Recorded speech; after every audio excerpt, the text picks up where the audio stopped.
It's also hard to love someone that doesn't love themselves. It's hard to keep showing them like, hey, this is the way. But if they don't see it, it's because they haven't found their why, or they're just comfortable in their own way. You have to stay away from those people. Like, I'm not gonna allow you to bring me down to your level where you're comfortable. I want to be uncomfortable. I want to learn. I want to grow.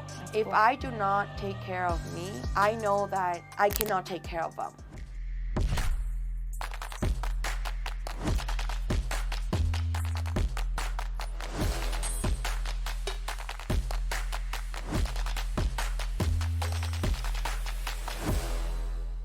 Oh my gosh, I'm so excited. Welcome back to this freaking show. I have Miss Heidy here with me, who's the Airbnb queen. Like, if there's any queens of any queens that I'm gonna do a freaking show with, it's gonna be Heidy. And I know she's already been, you guys have probably already seen her. She's been on Jacqueline's podcast a couple of times, soon to be Andy Elliott's podcast. But we decided to have her on here because I love her creative side and the way that she thinks. Not only that, but she's a wonderful mother. Actually, in the back scenes, we have her daughter Aisa, which we'll bring her on here in a little bit. Her husband JC behind the scenes too. And if you don't mind me just saying, like, before we get started, I just love that she is very family oriented. You know, loves taking care of people, a genuine just individual. And one thing I'd like to say, one thing that I really admire about you is how well you hold yourself. Like, when I'm around other people, I'm like, what does this person have that I don't have? That's what I'm always looking for, because I'm like, you're successful. You have 51 doors here very soon, doors inside of Airbnb. And I'm like, you obviously possess something. You have something that I don't have. And I said, what can I find? What can I take away from somebody like you? And I'm like, I love how well put together and you always take care of yourself and how presentable that you are. So anyways, we have Miss Heidy, the Airbnb queen that's on here. She was coined that a couple of years ago. Welcome to the show.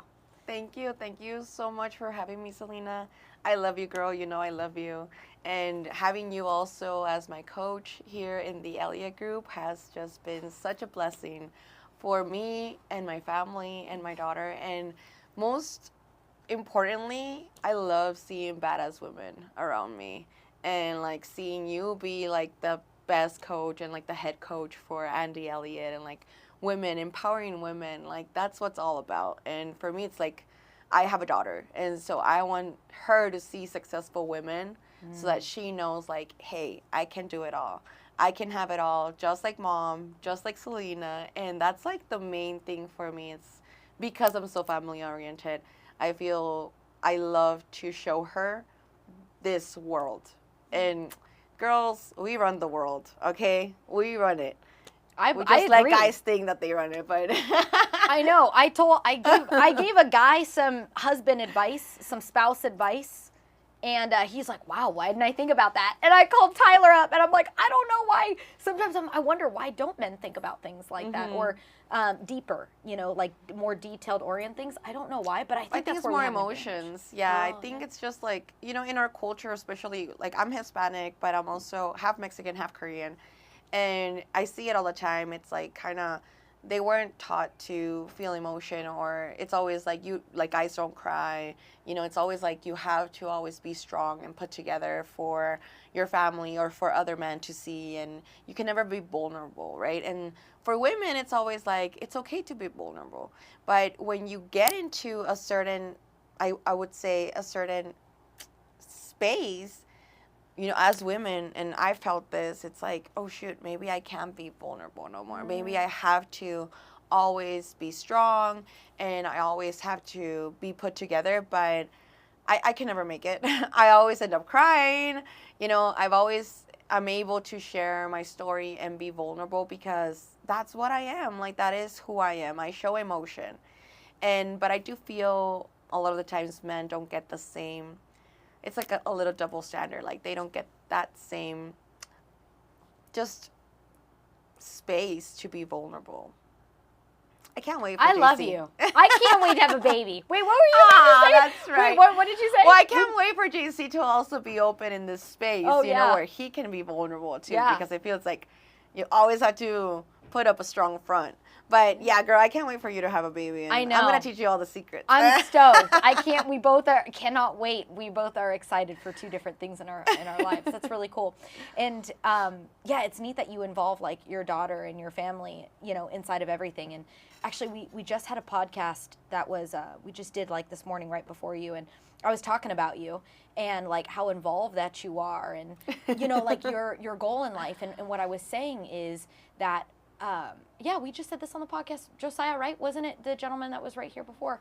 Is I said, this gal that I'm about to do a podcast with, Heidy, the Airbnb queen, in 2 hours, she, her family, she comes from a well-off family, and she had a lot of stuff laid out for her, but she still decided to go get her master's degree in engineering. Like, who goes and just willingly decides to do that and still is like in that proving stage constantly? And that's cool, because not a lot of people are like hunting for the next best thing.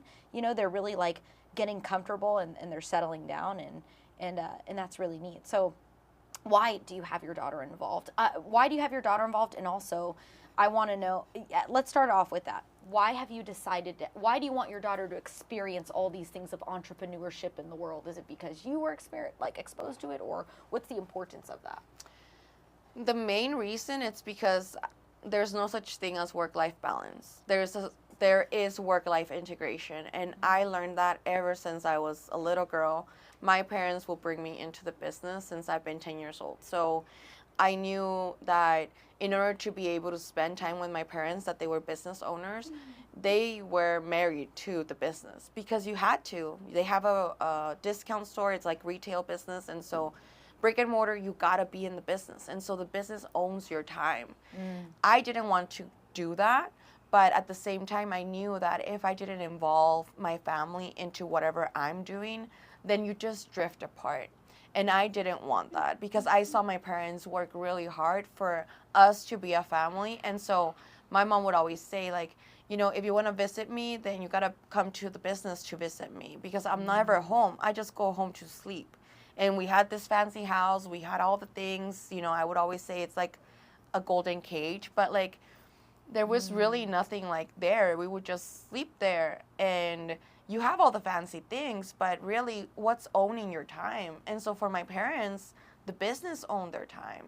They didn't have any days off, ever, since I remembered. They started taking off Christmas and New Year's probably when I was about 21. Wow. And so, and you probably felt like that's too late. I mean, because you're already... Well, for me, my dad was already, you know, getting higher up there into retirement. And so you really see how, you know, there's so many ways to do business, but I didn't want to do business like that. And so we were able to find a way on how to keep our time and our flexibility with Airbnb. And it wasn't something that I was thinking about. I mean, I wasn't even looking for it. I was looking for an engineering job, right? Like, I became an engineer. I put myself through college. I did my mechanical engineering degree, and then I went for my master's. So I did systems engineering. And so for me, it was always like, oh, you have to follow the road. You have to follow, you know, you go to school, you graduate, you get a job, and then you work for that job, and then you pay off your loans, and, you know, it's kind of like that's the way that you're supposed to go. And so I followed the path that was laid out in front of me, because that was the way that I knew that that's what we need to do. So, but when I was able to really, you know, I got that great job in Silicon Valley. I moved to California to work at this engineering position. And so, yeah, I'm doing all the things that people told me I'm supposed to do, but I wasn't happy. I hated my job. I was like, this isn't for me. I'm an entrepreneur. Like, I've always had it in my soul, in my blood. And I was like, I don't want to work. I don't want a 9 to 5. Yeah. I want to own my time. I don't want to ask permission to go on a vacation. Yes. I don't want to do any of those things. Like, I want to be able to do what I want to do whenever I want to do it. And even though I saw that the business was a little time consuming, but I would still see the fact of, hey, I'm able to own my time. Like, my parents were able to take off if they needed to, or they were able to bring me into the shop whenever they needed to. So for me, being able to have that flexibility, I was like, okay, I can go. And I started actually, when I quit my job, that's the only thing I've ever quit. I quit my engineering job. I told them I'm out. And they didn't want to let me go. They offered me working from home where it wasn't popular then. Like, they didn't offer working from home back in 2017. They weren't offering that. That was after COVID happened. Yeah. But I was able to get that privilege of working from home because they didn't want to lose me. And I tried working from home for a month, and I was like, oh, hell no, I can't do this. Like, I'm running a business back in El Paso. I'm the manager of this business. I can't. Hey, Aisa, no puedes estar hablando así de fuerte, ¿eh? Porque yo estoy hablando acá, yo estoy trabajando. Todo lo que tú estás haciendo se escucha, mami. ¿Ok? Gracias. So, what was he saying? Your family quitting your engineering job, not it to being 2017. Yeah, working from home. And so they offered me working from home, and I tried it for a month because I was like, yeah, this is going to be awesome. I'm going to be working from home from El Paso. Like, the cost of living there, it's so cheap, and I'm going to be making Silicon Valley like 6-figure income. Yeah, let's do this, you know? I couldn't make it because I was running a business. I was home, and the reason I came back home was to run my parents' business. So I came back home already with a business, a management position. I was running my parents' business, and then I was still working part-time. I was still working part-time with working from home. I never worked part-time. Like, I was supposed to be working 20 hours per week. They never gave me 20 hours per week. They were always giving me like 35 hours. I was like, what the hell? So obviously there's like friction there. Do you guys have a good relationship now? Like, with who? With your parents. Oh, yeah, like, yeah. It's mended now? Yeah, I've definitely. gone through those hiccups with my parents where, like, we've needed space. And then now it's like, now that I'm older, and I think they're getting older, they realize that, like, okay, I don't have as much time on this earth. Like, you know. Yeah, I mean, it was all of the friction that we had between my parents and I it was all about me. You know, I was the one that was going through a rebellious stage. I was also trying to figure out who I was. I didn't want someone to tell me who I was. And so when I left my house at 17, I didn't come back home until I was 21. Yeah. And it was, 4 years of me doing it on my own, paying my own bills, working to put a roof on my head, doing all the things, paying for my school. Like, I never asked them for a dime. I always did it on my own. And so my parents seeing that, obviously they were so proud, but also they always wanted me to come home. Like, my mom always had the door open for me to come home. Every time she would call me, she's like, you can always come back home. And so that was kind of, for me, it's like, during that time where I was not home, like, obviously that was my process that I had to go through to grow and really be my own person. But once I came back home, like, I told my mom, I'm like, I'm never leaving again. Like, I want you to know, and I'm telling you now, I'm never leaving again. I'm never going to leave you again. Because for a time there, my parents were kind of just nervous because, I came back and then I started helping them with the business and I started doing all these things. And my dad's like, is she going to stay? Like, what if she leaves again? And my mom's like, well, I don't know if she's going to leave again, but, if she does, like, it's okay. Like, so, and yeah. So now that we fast forward now, and this is a great question if you're a mom listening to this, because I want to know. I don't have kids, so I'm just taking advice from other people that are moms, so I'm going to figure it out. But how do you still keep discipline with your daughter? You give her lots of love. You give her the life that she deserves to have. And how do you make sure that she doesn't get overspoiled? Because that's a big concern that I have is, like, how do I make sure that I don't give my kids too much? Like when we were over at the Airbnb the other day, that kid that we had, there's a young man that was there, and he goes, oh, my parents don't want me to work at all. Like, my parents told me I don't have to do anything for the rest of my life, and they don't want me to. And I noticed you and I caught on that real quick, and we're like, well, hold on. Like, wait. Like, work is good. Hold on. Like, you need to understand the process of working hard for things. So there is a balance, right?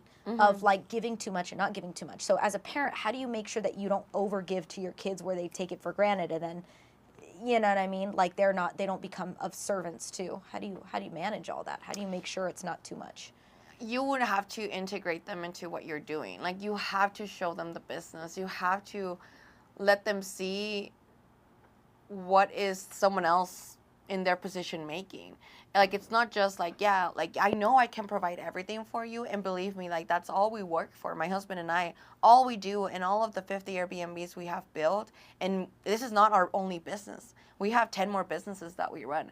This is not the only thing that we're leaving for her, but it's because we want to leave her in step 5. My parents and my husband's parents, they worked a lot to give us step 2. Now we're working even harder to give her step 5, but she will only understand it and value it if she's in the trenches with us. If she doesn't see it and she's always home and she's always getting spoiled and she's always getting gifts and she's just there and she's just chilling and she doesn't get to see what we see, I mean, that's why she's here today. And because she needs to see mommy working, because she needs to see that that's part of the job. Like, it's not just about, yeah, we travel, yeah, we have all of these nice things, but this is what mom and dad have to do in order to have those things. And so she knows. You ask her, hey, what does mommy do? And she's like, oh, she builds houses. That's powerful.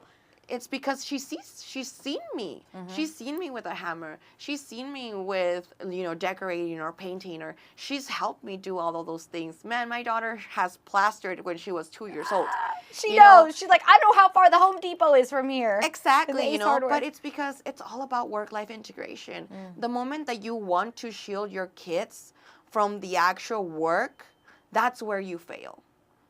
You can't shield them from seeing and getting their hands dirty. My husband, he's the smartest guy I know. But he is not afraid to get his hands dirty. He gets in it. If he needs to build me an 8-seater dining table, he'll make it. He's like, I know where to get the legs at. Yeah, he'll do it. Like, he'll figure it out and he'll make it. He's not scared to, oh, you know what? What happens? It's like a lot of people, they're like, well, I went to school for a reason. Yeah, I went to school too. I have a master's. I probably have more education than you. I'm just not scared to work. I'm just not scared to get into it because I know what I'm building and I know where I'm going. And the same thing with my husband. Like, I've seen so many guys, it's like, why is he doing this? I mean, he's so smart. He's so intelligent. Like, he should be. He's so handsome. Oh, yeah, he's so handsome, but he's mine. You can have him. Yes, I want him to be yours forever. In fact, today is actually your 6-year anniversary. Yes. Congratulations. Thank you. Yes, today's I was telling Aisa this morning, I was like, today's our birthday, baby. It's our family's birthday. And she's like, really? It's our family's birthday? I didn't know that's a thing. And I'm like, yeah, because this is the day that we turned 6 years as a family. Because the moment that your dad and I got married, we became a family. Oh, that's so sweet. Aisa. Oh, she's fine. Aisa. Come. You ready? Oh, she had her AirPods in her ears. Well, this is a discipline, right? Oh, I see. Come here. You might have to give her the mic off of you. The one that we're recording on. Okay. I don't know which one. Yeah, I know which one. Would you like to have a seat next to your mom? Maybe. I have a couple questions I want to ask you. Want to sit with your mom? Ben, okay. You want to sit with Celina? You want to sit next to me? Ben, let me put this one on you. You want to hold it? Here, I can hold it. Okay. You want to put the magnet on there? Okay, are you comfortable? Are you sure? Do you want to move back a little bit more? She's going to interview me now. Do you want to ask your mom a question? In English. Just don't push the buttons. But I'm going to hold it. She's going to hold it for you. Mommy, she's going to hold it for you. You just talk.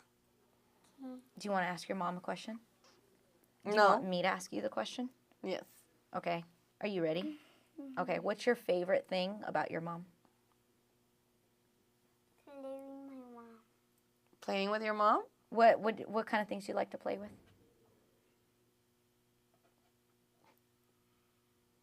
Dolls? House? You like to play in the pool? You like to swim with your mom? What do you love the most about her? Playing with my mom. What about your dad? Play with the Barbies with my mom. Yeah? With my dad. With your dad too? What's No, your that's eso. how old are you, Aisa? 5. Oh my goodness. You just turned 5 the other day. What's your favorite color? Pink. Pink. And what's your favorite? What's your favorite thing to do with as a family? Do you like to go out with them? Do you like to eat with them? Do you like to color? I want to go in the park with my mom, with my family. Oh, and you said you want a brother or sister? The both. Oh, you want a brother and a sister. Okay, so what are you going to tell your mom? Are you going to say, can I get a brother or sister? Have you been telling her that? Every day. Every day? Like when you wake up in the morning? What's your favorite place to vacation? Yeah. Here? Oh, you like to come here? What do you like about here, coming out here? Go out. Yeah, explore Arizona. If you had a brother or a sister, what's something that you would want to do with them? Play with my Barbies. Play with your Barbies? Yeah. What do you think is the first thing? What would you say to your mom if she told you, we're having a baby, we're having a brother, sister? What would you say? I'm so excited. Oh, so excited. Okay, what else do you want to share with us? Do you like a favorite subject? Do you have a favorite subject? Do you have a favorite color? Tell her that you baked a cake yesterday. I baked a cake yesterday. What kind of flavor? What kind of cake? Chocolate and strawberry. Can you tell me all that in Spanish? If I said, what did you do yesterday? Can you tell that to me in Spanish? Your answer? Go ahead, say it. Hoy me gusta ir allá afuera a jugar con mi mamá y mi papá. Y luego dile del pastel. El pastel es de chocolate y sabor, pero decorate, se ve como strawberry. What do you want to be when you grow up? Cake. Huh? You want to be a cook? You want to bake? Yeah, you want to be a chef? Like you want to have your own bakery? Like you where want to sell people come in? cakes? Look, she's And already cupcakes? selling. Yeah, you want to sell cakes Cake and pops? Can I buy some cake pops from you? I would love to buy some. I'll pay double. I'll even tip you. No, I'm not have cake pops, but really have cakes, and they're so yummy. What's a specialty cake that you would make? Like what's the number one thing you'd have on your menu? Cakes. Strawberries? Strawberry cake with fresh strawberries? You know what's a good idea? What if we got you a garden so you could grow your own strawberries and then we picked it and we use it on your cakes? Would that be a good idea? What do you think about that? You like that idea? Yes, but I'm going to put it upside down that can look like a strawberry cake, so yummy. Like that. I think that's a great idea. And then I wonder where we're going to get our cacao from for the chocolate. We'll go international for those. Costa Rica. Pick them. Oh, fun. Okay, all right, Miss Aisa, if you want to go join your dad back over, we just wanted to ask you a couple of questions. Yeah. Is there anything else you'd like to say? You love your mom? And you love your dad? And you love your future brothers and sisters? Okay. Thank you, Aisa. Give your mom a hug before you go back over. Thank you, ma'am. Ya sabes, ya no vayas a hablar fuerte. That was our first child on this show. First time for everything on this show. We've interviewed astronauts on here. Nice. I'm just kidding, we haven't. Oh. But we haven't had any kids on here, so that was the first time that we had a little one on here. That's cool. I like interviewing kids or talking to them because their minds, you know. They're thinking. Yeah. And I just want to know, like, oh, what's going on inside of there? Like, what is happening? That's really cool. And that's what we preach is, like, you know, like, have your family along in the mission with you. So what is, like, next in your life? What is the next big leap? What is the next big mountain for you guys? You know, what are you hunting after next? Obviously, it sounds like you guys may in the next couple of years be adventuring out to a bigger family, too, as well. But, like, what's the next big thing for you guys? Right now, the next big thing is that we're purchasing our first Airbnb here in Arizona. So we're going to be starting doing short-term rentals here. And then we're planning on moving out here in January, and so that's a big change for our family. I never thought I would leave El Paso because ever since we decided to go back to El Paso after we lived in San Francisco, we knew we wanted to be home. We knew we wanted to be in El Paso. We wanted to really show El Paso the leaders that it needs. And I feel we've done that. I feel we have been pushing through a lot of things that we worked hard on, with just short-term rentals, as business leaders, as entrepreneurs, as mentors, and inspiration to many in El Paso. But I also want to feel that too. And now that we joined the Elliott group and we have our mentors and that we look up to people and that we're building relationships out here and new friendships like Luke and Nadia and Brian and Becky, and it's just like, we want that. We want to have that all the time. And it's important to build new relationships. For me, I think it's like the most important thing. I'm all about building relationships. I'm all about having family. And I mean, just this morning we were out with Luke and Nadia, and I could see my kids growing up with his. Mm-hmm. I could see Aisa calling him an uncle and aunt. You know, it's things like that really moves my heart. Did you bring her out on the boat too as well? Yeah.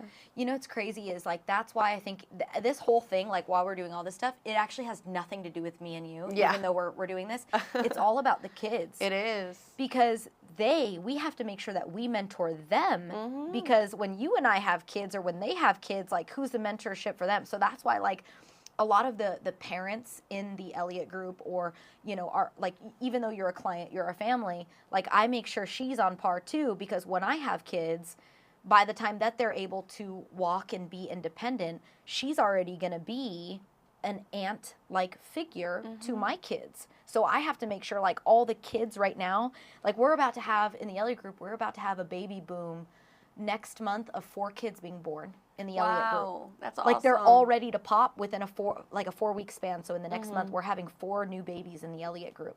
So it's like, when those kids are, you know, 3 and 4 years old, well, that's when she's going to be 8, 9 years old, and she's going to be mentoring them. You know, you see what I'm saying? So it's like, that's why we're doing all this stuff, is because, you know, and then people complain. It's funny. We get it on social media all the time of, like, you're a cult. You know, it's a cult. And it's like, well, we believe it's culture. You know, like, cult is the first 4 letters of culture. But it's like, people are doing this around the world. Why can't we have our hub here? Yeah. And that's really inspiring, because what you're doing is uprooting your family and moving out here to Arizona, because that's what everybody did in the Elliott group. There is not one person here in this building right now, out of 89 people on payroll, there's nobody that is from Arizona. We have all up and sold our houses, moved. Like, I lived in Washington, and I mean, I had a lease. I had just gotten into my lease, and I still had like 8, 9 more months, and I drained out my bank account to end that lease, packed up my stuff in a U-Haul, and moved out here, because I just wanted to be close to Jacqueline and Andy. And I'm like, whether that means working for you or just being around you, like, you obviously have the blueprint of me how to be great. And then now I'm around all this greatness. Like, look at this, Heidi. Like, I'm just saying, when you think about it, look at all the hard work that you and JC have done to attract all these high-level mentors.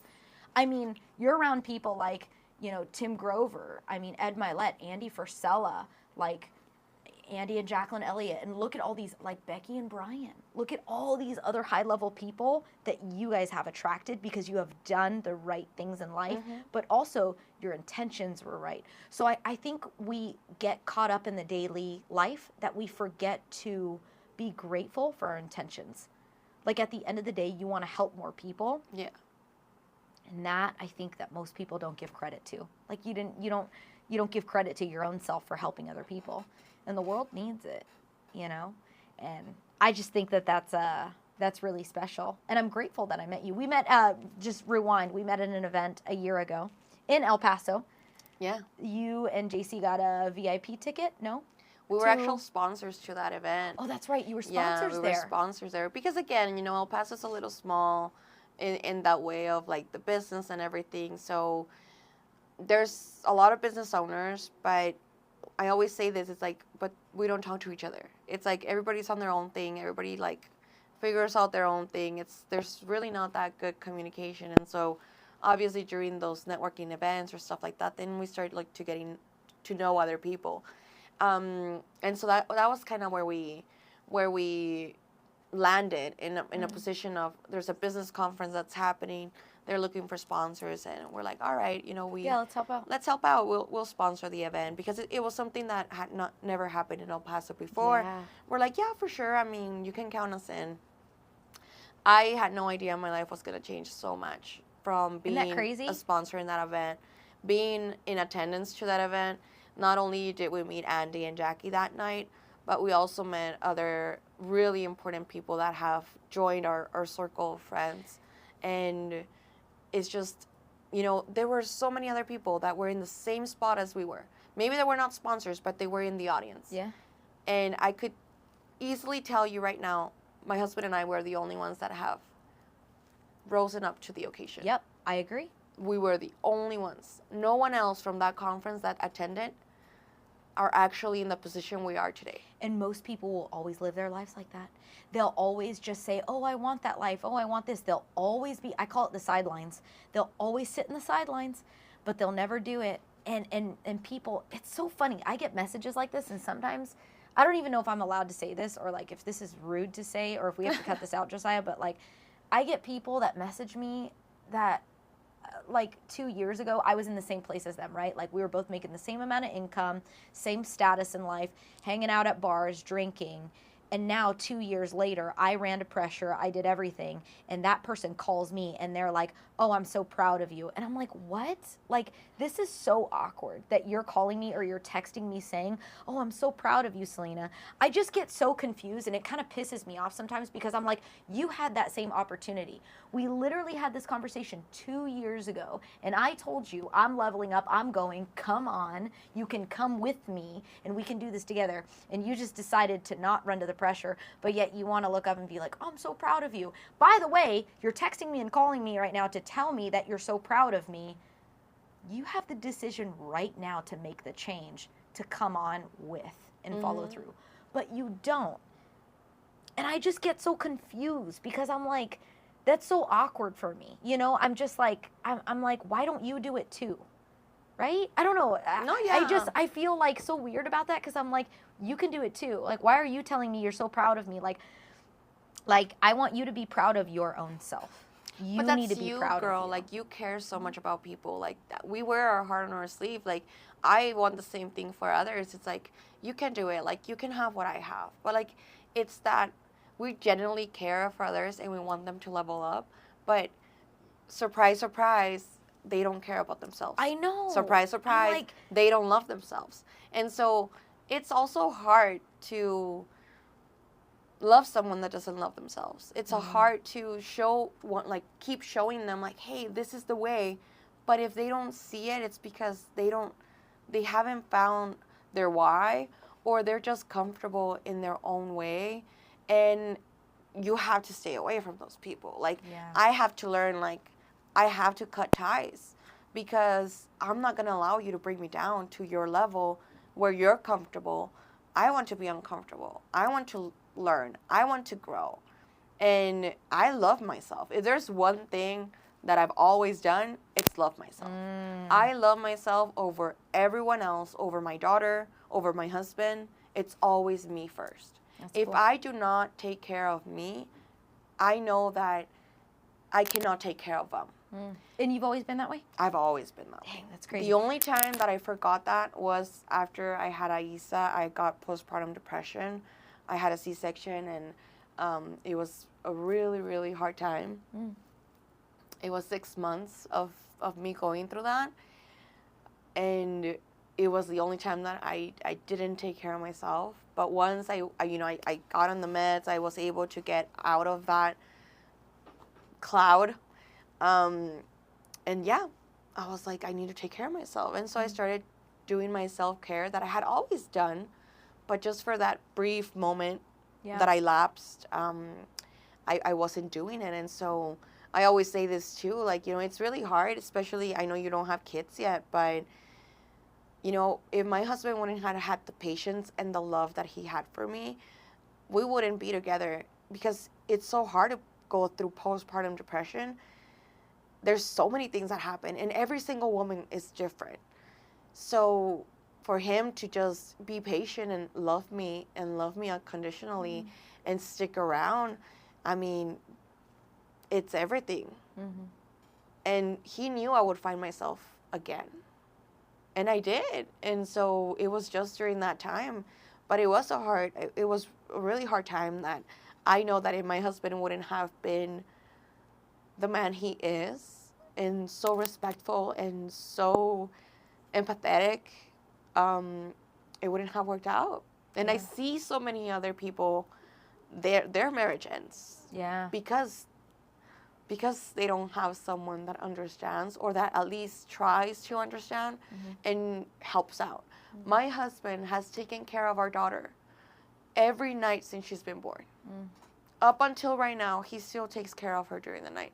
He always gave me the space to sleep, to rest during the night. And it's something that I've seen so many times about men don't want to do nothing when the babies come on board. Yeah. They have this idea that it's like, oh, women have to take care of them. Women have to do all the things. Women have to take care of the house and have a job and take care of the kids. No. You know, even when we were in that position, I remember talking, and I would have my in-laws and my parents like, oh, poor JC. And I'm like, poor? Why? Yeah, don't feel sorry for me. I'm like, don't feel sorry for him. Yeah. He's doing his it's part of his responsibility too. Yeah. It's not just my responsibility as a mother. It's called parenting. And it's together. You know what's crazy is there's like in my mind, everybody's mind operates differently, but I have this thing in my brain. It's called like the danger zone. And in my life, I've been suicidal 3 times. And the last time I physically acted on it. Like I was ready to go. And I used to live in the danger zone, which is the victim story, the poor me story. And then I realized at the end of the day, like, nobody really cares. Like, nobody cares. And if you do decide to take your life or end your life, actually, you're being more selfish, because you're going to hurt all the people that are around you, like your mom, your dad, your brothers, your sisters. Like, how the heck? And this is the danger zone, so I have to make sure my brain doesn't go there. How the heck is my mom going to sit down with my brothers that are 16, 15, and 13 years old and say, your sister's no longer here? Like, she's going to have that conversation, because I'm obviously not here anymore. So it's like, what is that conversation going to look like? And how dare you be so selfish, Celina, to where you put your own mother in that situation to be able to break that down, you know? And I had somebody one time, and I had somebody, a mentor a while back ago, that walked me through that situation. It was the very next day, and I went and sat in his office. This is when I was still selling cars. His name is Nate. And my gosh, if he ever finds this video, like, I would love for him to reach out to me. And he was the only person, before Andy, he was the only other person that sat down with me that used to come in and close my deals, my car deals. He was the only person that would take time to do it. He had one daughter and their mom. They were both together. But I always admired him and looked up to him, because he was really, like, strong. He always was like, I got you, Celina. He gave me that feeling of, like, I got you. And I always admired him. But I remember that next day, he's just like, what is wrong with you? Like, you're being so selfish by doing that. And I always leaned in on him. And then I think, you know, he was strong for me then, and now I don't know where he's at. I can't get a hold of him. His phone number doesn't work anymore. And I'm like, man, I would love to. He's that person that I owe everything to, because I had that conversation. And maybe whoever it was that got you to that conference, that said, hey, you guys want to sponsor whoever, I don't know who that person is, but, like, what I would do if I was you guys is, like, after this podcast, I would go and call that person, you know, or text them. No, not even text. I would call them and be like, thank you for getting us in that room, because you sold us a ticket to get in that room to be a sponsor. Our lives have now 10x'd, you know? And so, like, Nate is the guy that I wish I could get on the phone with, to be like, thank you from So I wouldn't do that. And the reason I wouldn't do that, it's because the reason I am here today, it's because of the decisions my husband and I have taken. It has nothing to do with that guy. It has nothing to do. I'm glad that the conference was put together. But again, like I mentioned, more than 400 people were in that conference, and no one took action. He does not deserve what I have done. And it's not because I don't like him or nothing like that, but it's completely different from your standpoint about Nate. Yeah, he saved your life. That is completely different. This did not save my life. I was in a really good place. I sponsored an event. It was my money, my hard work, earned money from my businesses that was able to sponsor the event. And now when I finally do show up to the event, and I actually showed up, I wasn't like other sponsors that they were out there for themselves. See, all the other sponsors, they were in their booths, they were trying to sell to people, to the 400 other people that were there. I wasn't there for that. I was there because I wanted to be present. I wanted to see what I had to learn. What was it about Andy and Jacqueline where you're like, okay, wait, I got to go meet these people? What was that clicking moment where you're like, okay, wait, hold up. Hold on. Maybe we should title this, Josiah, the first time that I met Jacqueline and Andy or something like that. What was that moment where you're like, wait a minute, this guy's got something different than everybody else? He just owned that stage, and he owned every single person that was there. I am like that. I am very, like, I take over the room. I walk in, everybody looks at me. You know, I'm just so used to that. And when he showed up, it was just like, you could feel it. You could feel, and it was you guys too. It was Aaron, it was Jackie, it was you. Like, you guys walked in, and I felt that different energy. I'm a very spiritual energy, universe type of girl, and I felt that. And I was in the front row, and I was like, wow. Like, and for me, I'm always looking for like that alpha energy because I'm alpha. And so when I got that energy, I was like, ooh, I want this.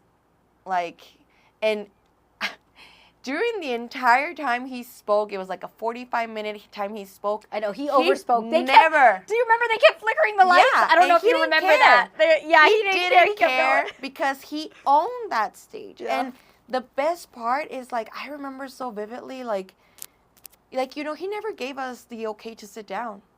Oh, it was a standing ovation. Yeah, you guys stood the entire time for 45 minutes, yeah. Like, you know, that's so funny. He came in, we all stood up to clap for him, to welcome him, but guess what? He never said, take a seat.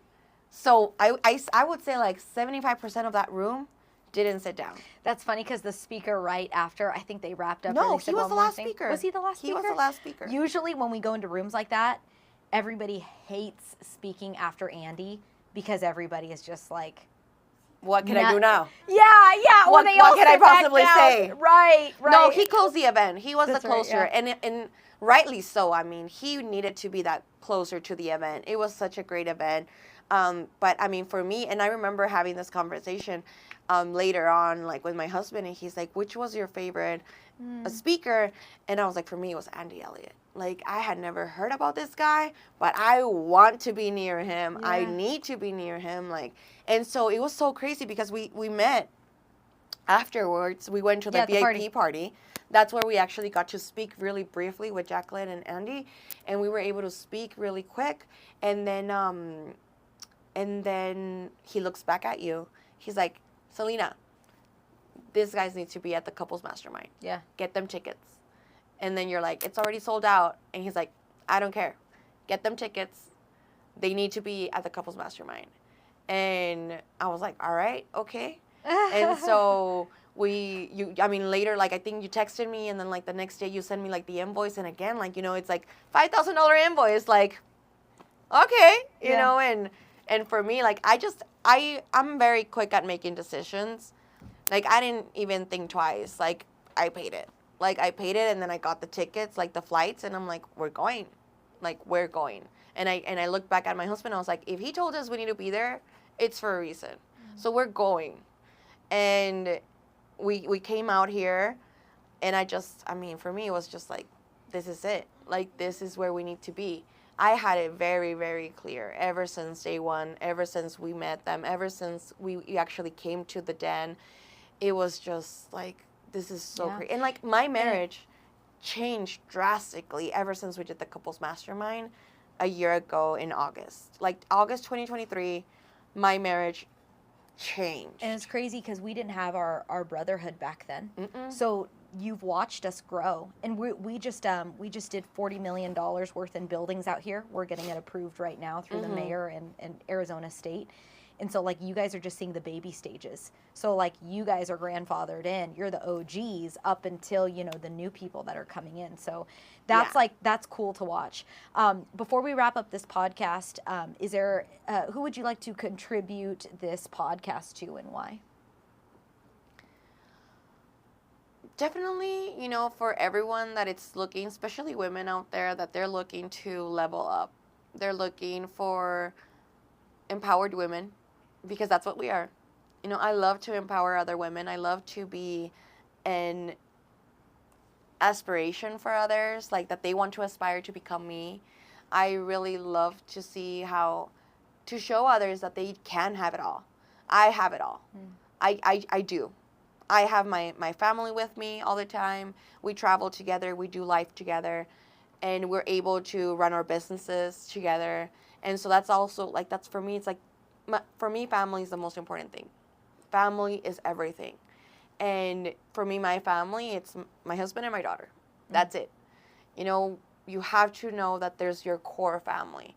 And yes, we now have an extended family. And we have Celina, and we have Luke, and we have Nadia, and we have Andy and Jackie, and we have our parents and his parents and everything. But as long as my husband and I and my daughter were together, like, that's all that matters. So, you know, if you guys have family, and for you, family is just as important as it is for me, you know, and you guys are thinking about starting to do Airbnb, or you want to get out of the rat race, you want to get out of your 9-to-5, and you're trying to figure out a side hustle, text me.